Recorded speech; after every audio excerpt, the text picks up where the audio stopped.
حضرت صالح علیہ السلام کی سرگزشت انسانی تاریخ کے ان واقعات میں سے ہے جو نہ صرف عبرت سے بھرپور ہے بلکہ ایمان، ہدایت اور اللہ کی قدرت کا واضح مظہر بھی ہے۔ یہ داستان ایک قوم کی نافرمانی، ایک نبی کی سچائی اور انجام کی تصویر کشی کرتی ہے جو رہتی دنیا تک انسانیت کے لیے سبق ہے۔ زمانہ بہت قدیم تھا۔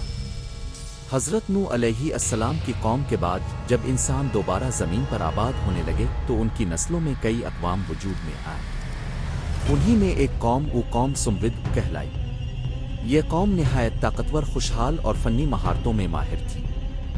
ان کے شہر سنگلاخ پہاڑوں کے بیچ آباد تھے اور انہوں نے ان پہاڑوں کو تراش کر گھر، محل اور عبادت گاہیں بنا لی تھیں۔ ان کے مکانات نہایت شاندار اور مضبوط تھے۔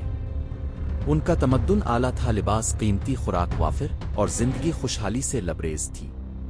قوم سمود اپنے وقت کی سب سے ترقی یافتہ قوم سمجھی جاتی تھی، مگر بدقسمتی سے ان کی یہ دنیاوی ترقی انہیں غرور اور تکبر میں لے گئی۔ انہوں نے اللہ کی بجائے بتوں کی پرستش شروع کر دی۔ پہاڑوں میں انہوں نے بات تراش کر انہیں معبود مان لیا۔ وہ اپنے ہاتھوں سے پتھر تراشتے اور پھر انہیں خدا کہہ کر سجدہ کرتے۔ ان کی زندگی کا مقصد صرف عیش و عشرت، طاقت کا مظاہرہ اور دنیا کی لذتیں رہ گیا تھا۔ دل سخت ہو چکے تھے، آنکھیں بصیرت سے خالی تھیں اور زبانیں حق سننے کے لیے تیار نہ تھیں۔ ایسے وقت میں اللہ تعالیٰ نے ان کی ہدایت کے لیے حضرت صالح علیہ السلام کو نبی بنا کر بھیجا۔ حضرت صالح علیہ السلام قوم سمود کے ایک معزز اور باوقار خاندان سے تعلق رکھتے تھے۔ وہ بچپن ہی سے سچائی، دیانتداری اور نرمی کے لیے مشہور تھے۔ جب انہوں نے قوم کو اللہ کی طرف بلایا تو ابتدا میں کچھ لوگوں نے ان کی بات کو توجہ سے سنا، مگر جیسے ہی حضرت صالح علیہ السلام نے بت پرستی کی مذمت کی اور ایک اللہ کی عبادت کا حکم دیا، قوم کے سردار اور بڑے لوگ ان کے دشمن بن گئے۔ انہوں نے کہا، صالح، تم تو ہمارے ہی خاندان سے ہو، ہم نے تمہیں بچپن سے جانا ہے۔ تم ہمارے جیسے ہی انسان ہو، تمہیں نبوت کہاں سے ملی؟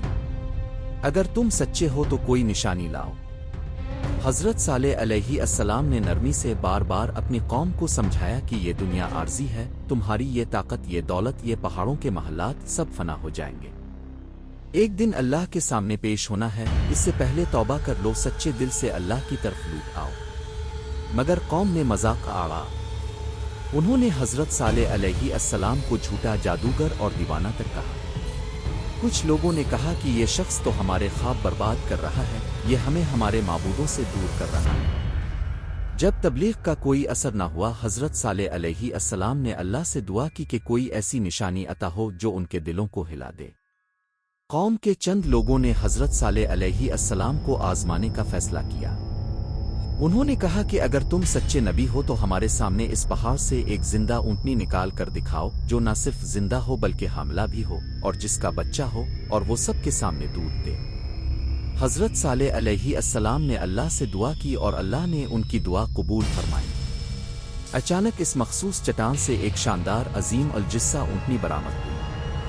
وہ بالکل زندہ تھی، اس کی چال سانس اور آواز بالکل قدرتی تھی۔ قوم پر حیرت طاری ہو گئی۔ کچھ لوگوں نے سجدہ کیا مگر اکثریت نے اس واقعے کو بھی جادو قرار دیا۔ حضرت صالح علیہ السلام نے فرمایا کہ یہ اونٹنی اللہ کی نشانی ہے، اسے کچھ نہ کہنا، نہ ستانا، نہ مارنا اور نہ اس کے پانی پینے کے دن میں کسی کو مداخلت کا حق ہے۔ اونٹنی ایک دن پورے کنویں کا پانی پی لیتی اور اگلے دن تمام لوگ اپنی باری سے پانی لیتے۔ وہ اونٹنی سب کو دودھ دیتی اور اس کا دودھ اتنا ہوتا کہ پورے قبیلے کے لیے کافی ہو جاتا۔ ابتدا میں کچھ لوگ متاثر ہوئے، انہوں نے ایمان لایا اور حضرت صالح علیہ السلام کے ساتھ ہو گئے، مگر سرداروں کو یہ بات ہضم نہ ہوئی۔ انہوں نے اپنے اقتدار اور مفاد کو خطرے میں دیکھا۔ انہوں نے سازش کی، مشورے کیے اور آخرکار اس بات پر آمادہ ہو گئے کہ اس اونٹنی کو قتل کر دیا جائے تاکہ حضرت صالح علیہ السلام کی سچائی کو جھٹلایا جا سکے۔ 9 افراد جن کا ذکر قوم کے خطرناک ترین لوگوں میں ہوتا تھا، انہوں نے یہ کام اپنے ذمہ لیا۔ ایک رات جب اونٹنی پہاڑ کے پاس آرام کر رہی تھی، ان میں سے ایک شخص نے پہلا وار کیا اور دوسروں نے مل کر اسے قتل کر ڈالا۔ اس کے بعد انہوں نے حضرت صالح علیہ السلام کو مذاق میں بلایا اور کہا، تمہاری نشانی ہم نے مٹا دی ہے، اب اگر تمہارا رب ہے تو وہ ہم پر عذاب نازل کرے۔ حضرت صالح علیہ السلام کے چہرے پر غم، دکھ اور افسوس کی کیفیت نمایاں تھی۔ انہوں نے اپنی قوم سے فرمایا، تم نے اللہ کی نشانی کو قتل کر دیا، اب 3 دن بعد تم پر عذاب نازل ہوگا۔ ان 3 دنوں میں تمہارے چہروں پر بدلتے رنگ نشانی ہوں گے، پھر تمہاری بستی مٹی میں مل جائے گی۔ قوم نے پھر بھی نہ مانا۔ انہوں نے حضرت صالح علیہ السلام اور ان کے ساتھیوں کو قتل کرنے کا منصوبہ بنایا، مگر اللہ نے حضرت صالح علیہ السلام کو اس سازش کی خبر دی اور انہیں اپنی قوم سمیت بستی چھوڑنے کا حکم دیا۔ جیسے جیسے دن گزرتے گئے ویسے ویسے قوم سمود کے چہروں پر خوفناک تبدیلی آتی گئی۔ پہلے دن چہرے زد ہوئے، دوسرے دن سرخ اور تیسرے دن سیاہ۔ لوگوں میں گھبراہٹ پھیل گئی، مگر بہت دیر ہو چکی تھی۔ چوتھے دن صبح کے وقت جب سورج نکلا، آسمان پر اچانک ایک خوفناک آواز گونجی۔ زمین لرزنے لگی، پہاڑ ہلنے لگے اور آسمان سے ایک دیوڑ سی گرج سنائی دی۔ پھر وہ وقت آیا جب پوری بستی ایک لمحے میں ختم ہو گئی۔ عظیم الشان محلات پہاڑوں میں تراشے گئے، قصر سنگ مرمر کے ستون سب زمیں بوس ہو گئے۔ نہ کوئی چیخ سنی گئی، نہ کسی کی سانس باقی رہی۔ قوم سمود ختم ہو گئی۔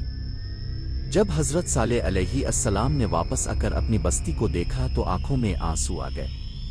انہوں نے کہا، کاش تم میری بات مان لیتے، کاش تم اللہ کی نشانیوں پر ایمان لے آتے۔ یہ صرف افسوس کی گھڑی نہیں تھی، بلکہ ایک نبی کا دل ٹوٹ چکا تھا۔ حضرت صالح علیہ السلام اور ان پر ایمان لانے والے افراد محفوظ رہے۔ وہ اس علاقے سے نکل کر دوسری بستیوں میں بس گئے اور اللہ کی عبادت میں مشغول ہو گئے۔ ان کا پیغام صرف ان کی قوم کے لیے نہ تھا، بلکہ ہر اس انسان کے لیے تھا جو غرور، نافرمانی اور دنیا پرستی میں گم ہو جائے۔